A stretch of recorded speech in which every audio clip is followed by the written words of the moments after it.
Violence flares up in the West Bank as the Israeli army says it's wrapping up its offensive in North Gaza.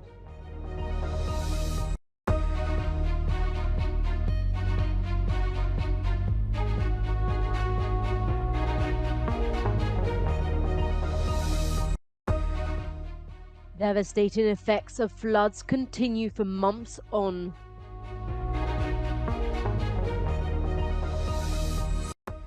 The European Parliament will add more votes to its schedule in the next few months as it attempts to push through legislation before elections.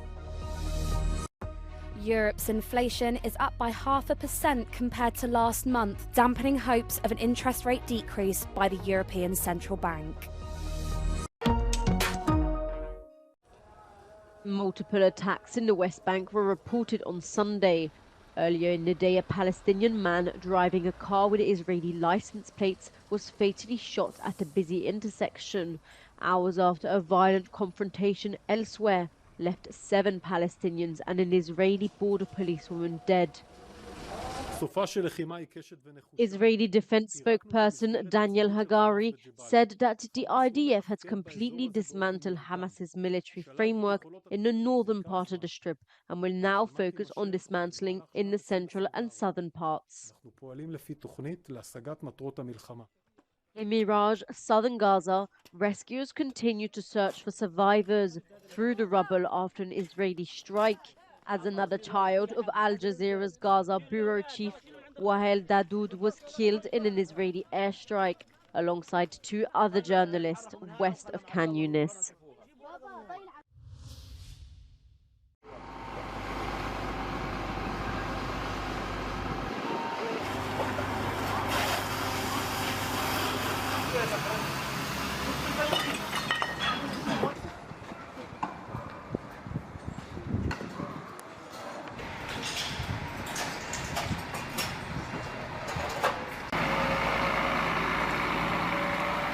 Europe needs its own sufficient arsenal for the defense of freedom, its own capabilities to ensure defense, its own potential that will allow all of Europe or any part of it to stand and preserve itself under any global situation.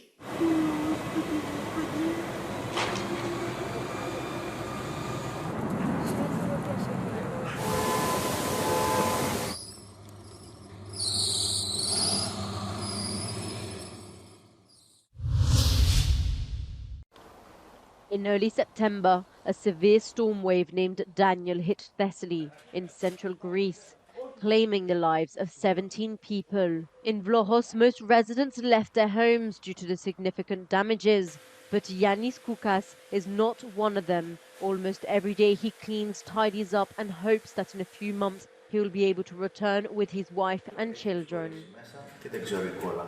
Προσπαθούμε να εκμεταλλευτούμε τις καιρικές συνθήκες, να καθαρίσουμε τα σπίτια μας, τις αποθήκες, οτιδήποτε έχουμε, για να μπορέσουν να στεγνώσουν λίγο τα πράγματα και να μπορέσουμε κάποια στιγμή, μετά το καλοκαίρι εννοείται έτσι, όσοι μπορούν να μπουν ξανά στα σπίτια τους. Unfortunately for the children of Vlohos, their primary school has suffered irreparable damage. Yet beyond houses, the September floods caused serious problems to the region's economy, mostly to farmers and breeders. Thousands of acres were flooded and hundreds of animals drowned. Vasilis and Dimitra are livestock breeders who still haven't managed to recover from September. Δεν έχουν μείνει ζωοτροφές, χάσαμε 80 ζώα. Τα φυράματα που είχαμε αποθηκεύσει όλα καταστράφηκαν. Να μην μιλήσω για τα ανταλλακτικά που ήταν στο σπίτι και αυτά. Από χωράφια παραγωγή 0, τίποτα. Και λέμε μπας και καταφέρουμε να το παλέψουμε. The flood victims have many complaints for their government, which they believe has not done enough. But one association says they're grateful to the thousands of citizens from Greece and abroad who rushed to help them.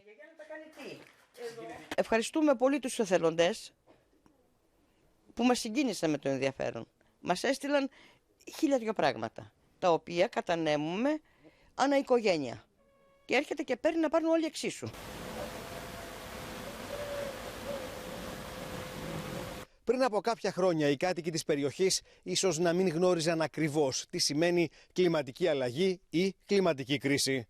Πλέον, έχοντας βιώσει τον πόνο και την απώλεια, ζητούν από την πολιτεία ουσιαστική στήριξη για να ξαναζωντανέψει ο τόπος τους. Ακόμη ζητούν αντιπλημμυρικά έργα, ώστε στην επόμενη μεγάλη κακοκαιρία να μην θρηνήσουν νεκρούς και χαμένες περιουσίες. Από τον Βλοχό Καρδίτσας για το Euronews, Απόστολος Τάικος. Preparing for the future and stabilizing financial aid to Ukraine. Those were among the priorities outlined in a joint press conference on Friday by EU Chief Ursula von der Leyen and Belgian Prime Minister Alexander De Croo, whose country took over the rotating EU Council presidency earlier this week. The European population looks at the European Union. They look at the European Union with clear expectations to protect them, with expectations to strengthen our well-being, our welfare, and with expectations to prepare a common future. A common future here in Europe means also, of course, Ukraine in the heart of Europe. Belgium assumed the presidency of the European Council from Spain on the 1st of January. Their position will rotate again on the 30th of June this year.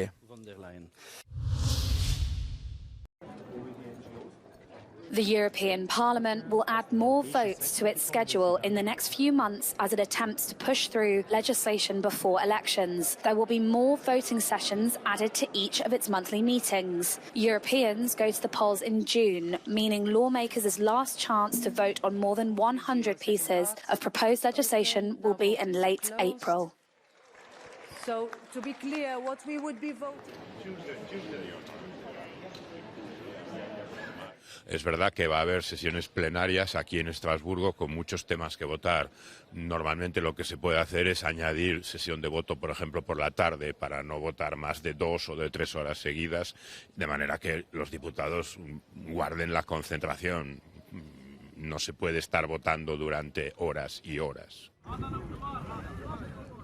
The Parliament will have to vote on key laws such as the Migration Pact, artificial intelligence and the new fiscal rules of the bloc. In Brussels, many think the accelerated process is down to a predicted surge of right-wing MEPs in the next elections. Those MEPs could block many of the proposed laws, meaning current lawmakers want to get them through now. But many see the latest EU proposals on migration and the Green Deal as dangerous attempts to please the far right. There's still many other files on the Green Deal side.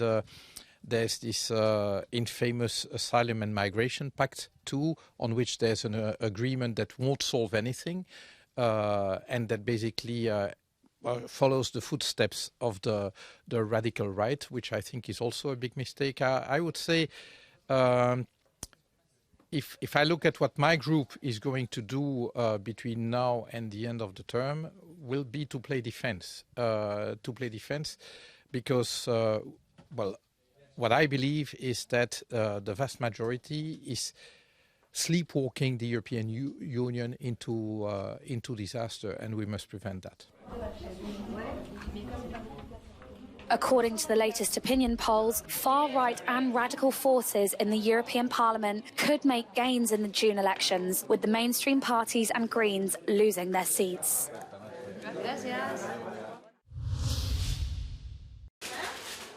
Europe's inflation is up after some months of decline. In December, the inflation of the euro was at 2.9%, 0.5 up from November's figures of 2.4%, according to Eurostat Statistics Office. The rebound in price increase was mainly due to the smaller fall in energy costs, which has been the main driver of inflation over the last few years. But according to analysts, geopolitical tensions could complicate the situation. The security situation in the Middle East is a risk for global prices, in particularly global oil prices and energy prices in more general. So far, the impact has been limited, but a possible escalation of the situation could result in rising oil prices, rising energy prices, and that would have an impact all around the world, including in Europe and the Eurozone, and that could keep inflation pressure higher for longer.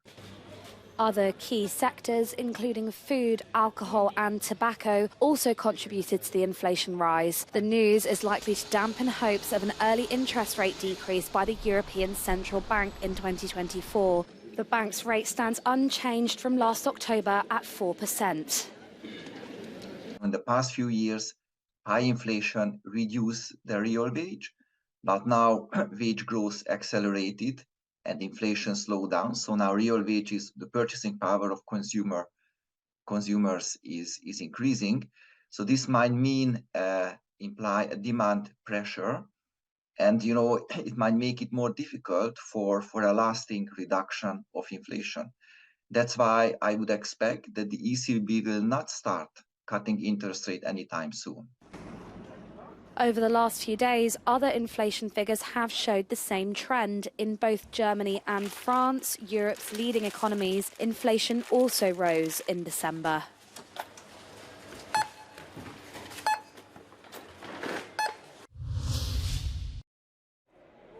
Rafael Nadal has withdrawn from the Australian Open, due to start on the 14th of January, after he suffered an injury during a comeback tournament, having spent the past 12 months on the sidelines. Concerns over his repaired hip were raised after he needed a medical timeout during the Brisbane International quarterfinals on Friday. The star player later posted on social media that scans revealed a small tear in the muscle, and he was flying back to Spain for treatment.